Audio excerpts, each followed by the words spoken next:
nombre es María Angélica Ramírez y el día de hoy voy a hablarles un poco acerca del rol del psicólogo para la última submativa de la cátedra de práctica de psicopatología. Muy bien, comenzaremos. A lo largo de esta ponencia abordaré una serie de interrogantes que fueron planteadas por la doctora Carmen para ser respondidas y expuestas en este video que están observando. Muy bien, la primera pregunta es ¿cuáles son las funciones del psicólogo, no? Y pues el psicólogo es un profesional de la salud mental dedicado a tratar y estudiar los trastornos mentales de los individuos que acuden a una consulta psicológica o psiquiátrica, ¿no? Es muy importante aclarar que por ende el psicólogo tiene diversas funciones y no solamente se desempeña en el rol clínico, sino también el psicólogo ejerce sus funciones en el área laboral, en empresas, también en áreas educativas y por ende ayuda a la salud mental en muchos ámbitos de la vida, no solamente entendiéndola como algo individual, sino como algo integral y colectivo en todas las instancias de la sociedad en general, ¿no? Es así como podemos decir que existen una serie de sucesos que ocurren en las funciones del psicólogo, ya sea en cualquier área de ejercicio que he mencionado antes. Entre ellas observamos como primero que el psicólogo ofrece a su paciente un tipo de terapia, ¿no? El psicólogo, cuando el paciente acude a consulta, la mayoría se encuentra especializado en algún tipo de terapia o aborda al paciente de acuerdo a las circunstancias por una terapia específica, por ejemplo la gestal o la terapia cognitivo-conductual. El segundo es que orienta a los pacientes. El psicólogo se encarga de dar las herramientas y habilidades a los pacientes para que mejoren sus psicopatologías o la enfermedad como tal o cuadro patológico que está sufriendo en ese momento. Posterior a esto, el psicólogo lleva un registro escrito, conocido también como anamnesis en una primera instancia, cuando se hace una historia clínica y con el pasar del tiempo el psicólogo va anotando y llevando, digamos, una evolución de lo que va ocurriendo con el paciente, consulta a consulta, ¿no? Abordaje tras abordaje. Posterior a esto, el profesional de la salud, como he mencionado, tanto como su abordaje puede ser con diversas técnicas o puntos de vista como la gestáltica y la terapia cognitivo-conductual, también el psicólogo ofrece diversas técnicas, como por ejemplo en los niños lo que es la terapia de juego, también lo que puede ser la arteterapia, musicoterapia y diversas metodologías que permiten que el tratamiento terapéutico sea mucho más ameno y mucho más provechoso para la persona que está siendo tratada. Igualmente, hay que destacar que el psicólogo desarrolla un plan terapéutico. Este plan terapéutico va desarrollado a un periodo de tiempo, pueden ser 3 meses, 6 meses, de acuerdo a las circunstancias que esté viviendo el paciente, y el mismo pues va evolucionando con el tiempo. Puede ser que en una primera instancia decían que pues bueno, a un niño por ejemplo se va a tratar con terapia de juego, analizando cómo va evolucionando, pero con el tiempo también se le puede añadir otros tipos de terapias, como puede ser la terapia musical, entre otros. Es importante entender, y esta es la nota que dice aquí, que todos estos tratamientos, todo este abordaje desde el minuto 1 se hace desde el acompañamiento emocional, teniendo en cuenta que pues cada ser humano es integral y no solamente afecta un factor a su vida, sino por el contrario son muchas las circunstancias que hacen que por ejemplo esa patología esté presente. Muy bien, ahora igualmente hablaremos de los componentes del psicólogo, dividiéndolos en componentes éticos y componentes emocionales. En una primera instancia les hablaré por ende de los componentes éticos del psicólogo. Es importante destacar que el psicólogo en todo momento de su consulta toma decisiones tanto éticas como morales. ¿Por qué? Porque los seres que trata, los seres humanos, los pacientes que está abordando, también en su vida lidian con dilemas éticos y morales constantemente. Es por ende que es inevitable, cuando hablamos de psicología, también hablar un poco de la ética. Es por ello que de ahí surgen los principios bioéticos, una serie de acuerdos universales que se establecieron para poder realizar un trato adecuado a los pacientes en las diversas áreas de la salud y de la vida. Y es así que surgen 4 principios que mencionaremos y hablaremos de ellos desde el punto de vista del psicólogo.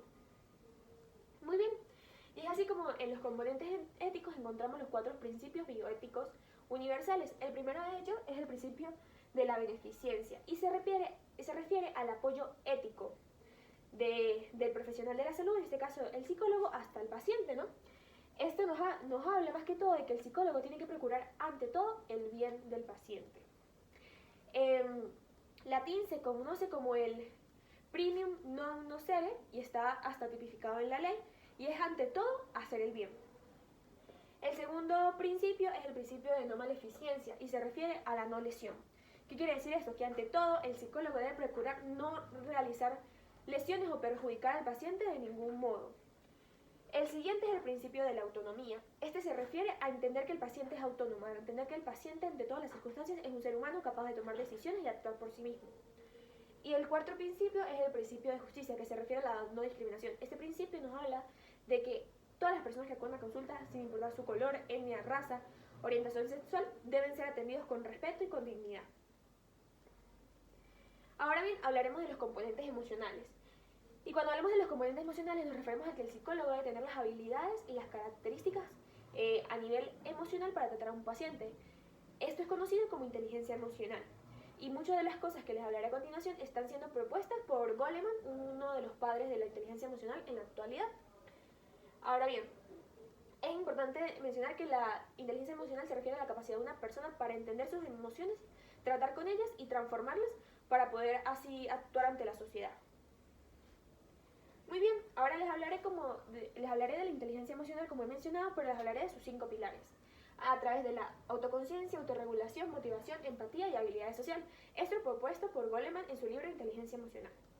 Ahora bien, les hablaré de la autoconciencia, y es la capacidad del individuo, en este caso el psicólogo, de poder identificar sus propias fortalezas y debilidades, y de esta manera tratar con ellas, y del mismo modo saber identificarlas en otros. El segundo principio es el principio de autorregulación, que es la capacidad de tener conciencia sobre sí mismo, y del mismo modo tener la conciencia de regular tus emociones. El tercer principio o pilar de la inteligencia emocional es la motivación, que es la regulación y la representación de la voluntad, es decir, la capacidad que el individuo tiene de dirigirse hacia sus objetivos, metas o sueños. El cuarto pilar es la empatía, y la empatía para Goleman tiene un propósito profesional muy claro, y es tener la habilidad de entender al otro y entender las circunstancias que están haciendo que el paciente, en este caso, tome sus decisiones o esté viviendo la vida de la manera que la está viviendo. Es como decimos aquí, digamos, a nivel venezolano, ponerse en los zapatos del otro. Y la última es la habilidad social. Y esta habilidad es vital en el psicólogo según Goleman, porque permite al psicólogo, en este caso como líder de la consulta, ¿verdad? El que está llevando, digamos, como la batuta y enseñando al otro, aprovechar las habilidades que tiene el paciente para que éste se desarrolle de manera oportuna y viva la vida que desea y valora. Muy bien, y es así como llegamos a la tercera pregunta, que es: ¿cómo un psicólogo puede realizar un diagnóstico en los diferentes ámbitos sociales y culturales actuales? Y bueno, desde mi punto de vista, el psicólogo puede actuar en cualquier parte de la vida y en cualquier parte del mundo en la actualidad, desde mi punto de vista. Claro está, para mí el psicólogo debe actuar desde la conciencia, es decir, entendiendo que las circunstancias que vivimos, por ejemplo, los psicólogos venezolanos, no es la misma que un psicólogo en China o en Irán. Entendiendo que hay diferencias culturales, sociales, económicas, étnicas, educativas, entre otras. Es así como desde mi perspectiva la psicología debe ser aplicada en cualquier ámbito cultural y social desde un punto de vista integralizado, globalizado, entendiendo las circunstancias que interfieren en ese individuo que estás atendiendo. Es así como desde mi punto de vista siempre se debe abordar con empatía y con relación a los pacientes. Yo particularmente coloqué aquí que, por ejemplo, un ejemplo de esto es el empoderamiento femenino.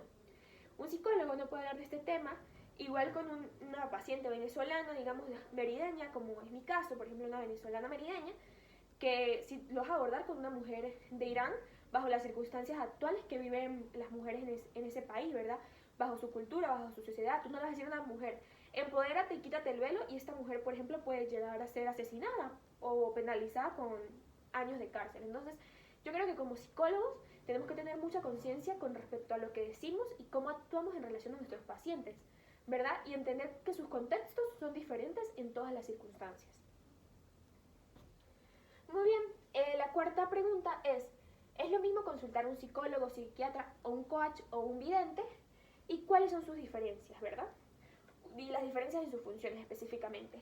Desde mi punto de vista, no es lo mismo acudir a ninguno de estos profesionales, más sin embargo, estos rubros y profesiones son indispensables para la vida. Digamos que de cierta manera todos ayudan al ser humano, todos ayudan desde diferentes metodologías, desde diferentes formaciones a los individuos en general. Es así Como lo he dicho, todos denotan distintos niveles de educación, de metodología, pero todos son indispensables para la sociedad. Ahora bien, hablaré de la diferencia de acuerdo a sus funciones, ¿no? La primera es el psicólogo. Como he mencionado, el psicólogo es un profesional de la salud mental, es un profesional capacitado universitariamente en una carrera de titulación, normalmente licenciatura, de unos 4 años académicos, ¿verdad? Posteriormente, el psicólogo puede realizar posgrados y doctorados, pero su formación básica académica es de 4 años. Es por ende un profesional titulado capaz de tratar, diagnosticar trastornos mentales y cognitivos en los individuos. Un psiquiatra tiene una diferencia, y es que el psiquiatra es un médico. ¿Qué quiere decir esto? Que primero fue egresado de la carrera de medicina con una duración aproximada de 6 años, por ejemplo aquí en el territorio venezolano, y que esta persona, después de ser egresado de medicina, decidió especializarse en el área de psiquiatría, que normalmente tiene una duración de 4 años. Es decir, esta persona tiene 10 años de formación académica y un psicólogo tiene una duración de 4 años académicos. A diferencia de un coach, que el coach se entiende como entrenador. Es una persona que está capacitada para potenciar las habilidades de un individuo y hacer que éste, digamos, triunfe en diferentes actividades.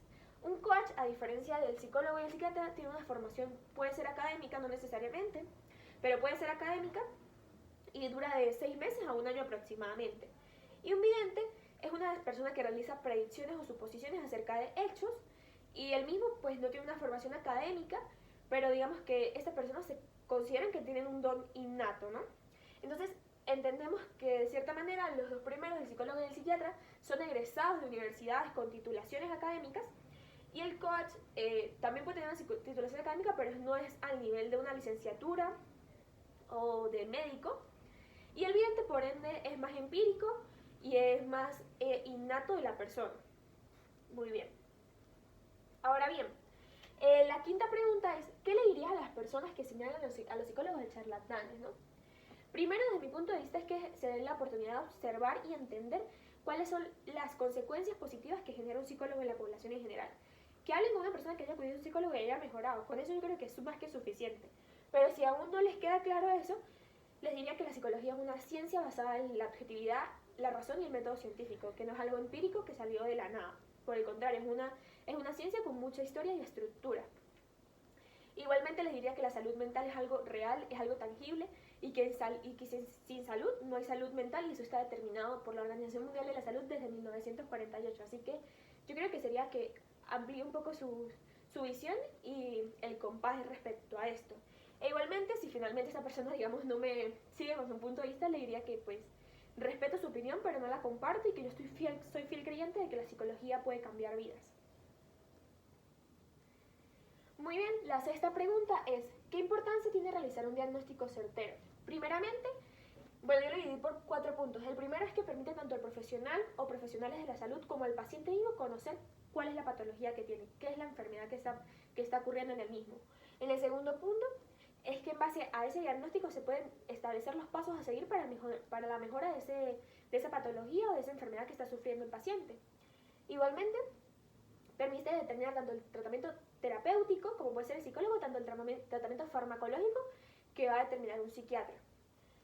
Y el cuarto punto es que el diagnóstico erróneo puede traer consecuencias negativas, garrafales en el paciente, e inclusive llegar a empeorar la situación o, digamos, la patología por el cual acudió en una primera instancia. Muy bien. Ahora, la séptima pregunta la séptima... Sí, bueno, la séptima pregunta que se nos plantea es si nosotros como estudiantes, por ejemplo, en mi caso, tengo conciencia de qué es lo que estoy estudiando. La conciencia de qué es este ámbito de la salud mental tan importante, ¿no? Y bueno, yo principalmente soy fiel creyente que mi carrera es maravillosa, que mi carrera puede cambiar vidas. Soy fiel creyente de que la psicología es fundamental para la sociedad en general, para cada individuo. Sin salud mental, como he mencionado, no hay salud en general. Por ende, yo también puedo decir acá que la psicología para mí tiene todo mi compromiso y dedicación. Soy fiel creyente que con ella se pueden cambiar vidas una persona a la vez. Ahora bien, la octava pregunta es, ¿cuáles consecuencias adversas podría traer la actuación inapropiada de un psicólogo? Y a su vez, ¿cuáles consecuencias legales podrían presentarse y en los niveles? Desde mi punto de vista, En relación a la gravedad, o sea, sí hay consecuencias, esa es lo primero que voy a plantear. ¿Existen consecuencias legales? Sí, sí existen.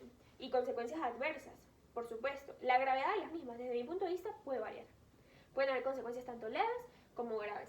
Leves podrían ser en una primera instancia, como he mencionado aquí, que un paciente, por ejemplo, pierda su día de trabajo porque el psicólogo fue irresponsable y no se ajustó al horario que se había determinado y por ende la persona tuvo que perder todo su día de trabajo. Eso para mí puede ser una consecuencia leve porque al final es una consecuencia digamos, en la organización que tenía esa persona para su día.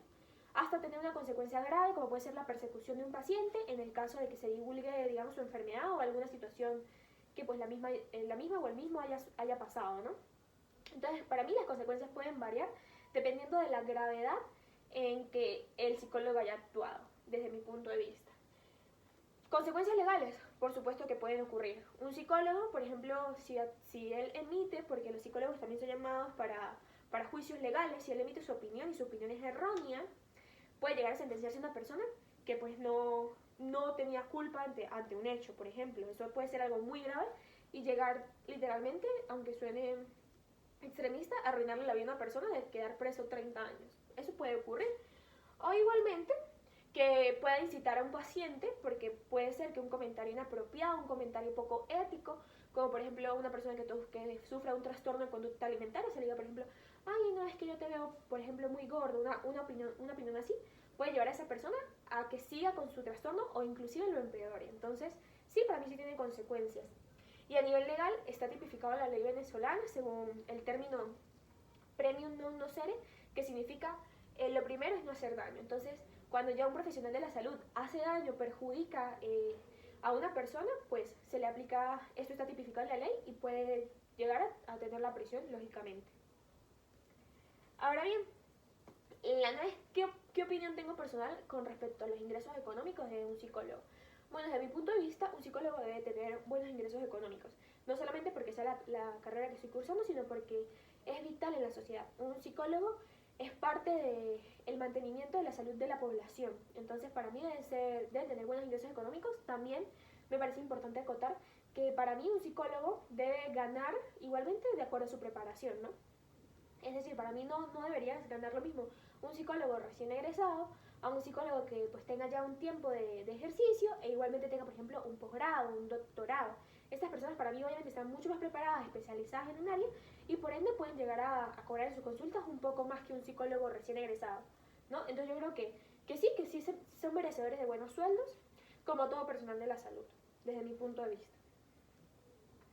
Ahora bien, entramos en las últimas dos preguntas de esta ponencia y son, ¿por qué usted decidió ser psicólogo? Bueno, muy bien, desde mi punto de vista, toda mi vida, desde muy joven, me ha apasionado la salud. Desde pequeña yo en vez de pedir Barbies pedía que por favor me regalaran un estetoscopio.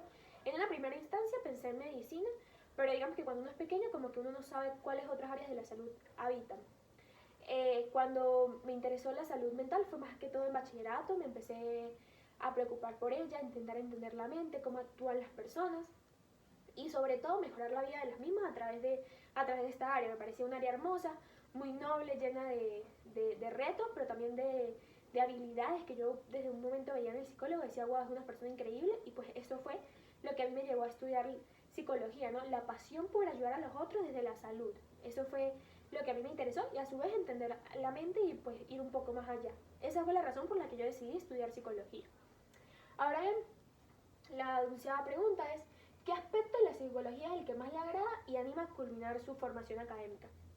Bueno, desde mi punto de vista, el aspecto que más me agrada, en un principio yo pensé que iba a ser la psicología infanto-juvenil, pero no. Yo actualmente soy voluntaria en el Hospital Universitario de los Andes, acá en Mérida, Venezuela, porque yo soy merideña. Estoy de voluntaria. Claro, obviamente no trato ningún paciente, lógicamente no estoy en las capacidades, pero sí me han permitido escuchar las charlas de los doctores. Y en lo poco que he visto y en lo poco que he tratado me apasiona la psicología adulto, ¿verdad? Ese abordaje, siento que los adultos son, no diría la palabra fácil, pero son más comprensibles a la hora de, pues digamos, uno aconsejarlos, uno decirles la opinión, decirles los pasos a seguir. Son como, yo digo que con ellos se puede llevar como el hilo más fácil y siento que de cierta manera me apasiona eso, me apasiona ver cómo evolucionan. Creo que hoy en día lo que más me motiva la psicología es esa área e igualmente tuve la oportunidad del mismo hospital de ver un poco de lo que es la neurociencia y he hablado con varios doctores y me han motivado mucho lo que es también la parte de la psicología de la neurociencia y es muy muy bonita, muy muy noble y pues yo diría que esas dos vertientes aún no me terminaba de decir por una y pues bueno, quizás en el futuro hasta pueda llegar a especializarme en las dos, pero por el momento la psicología de adulto y lo que es la neurociencia en la psicología me apasiona increíblemente y siento que es algo maravilloso y eso me motiva todos los días a pararme, a estudiar y a hacer pues esto que es lo que más me gusta, estudiar la psicología y a seguir adelante, ¿no? Yo creo que todos somos, como en algún momento lo vi que la profesora lo comentó, somos los dueños de nuestra alma y los capitanes de nuestro destino, como dijo Invictus, y pues bueno, tengo mucha motivación y creo que va a llegar el momento en que pues sea psicóloga y pueda ayudar a otros y eso me motiva mucho a seguir adelante. Y bueno, eso sería todo. Muchas gracias a la profesora por darme la oportunidad de cursar pues esta materia con ella. Me siento sumamente honrada, he aprendido muchísimo y pues no me queda más que decir que muchas gracias.